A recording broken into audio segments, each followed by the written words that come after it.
মা, হ্যাঁ, আজকে কি রান্না করব? আজকে শনিবার তো খিচুড়ি হ্যাঁ। করো আর পায়েস করো, গণেশ পুজো পায়েস করো। আচ্ছা, ঠিক আছে। হ্যাঁ। হ্যালো বন্ধুরা, শুভ গণেশ পুজো।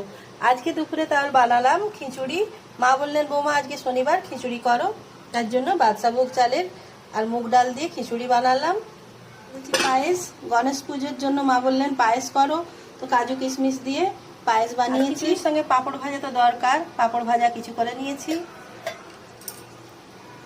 আর করেছি বেগুনি আর আলুগুলো গোল গোল করে কেটে বেসনে ডুবিয়ে ভেজে নিয়েছি, কালো জিরে আর পোস্ত দিয়ে বেগুনি আর আলুনি। তো খিচুড়ির সঙ্গে তো এগুলো খুবই খেতে ভালো লাগে, তো এই বানিয়েছি। আর টমেটোর চাটনি তো থাকবেই খিচুড়ির সঙ্গে, কাজু কিশমিশ দিয়ে টমেটোর চাটনি বানিয়েছি। তো বন্ধুরা, আজকের আমার রান্নাগুলো কেমন লাগলো তোমাদের কমেন্ট করে জানিও, লাইক শেয়ার করো, নতুন বন্ধু হলে সাবস্ক্রাইব করে আমার পাশে থেকো। আজকের মতো আসছি।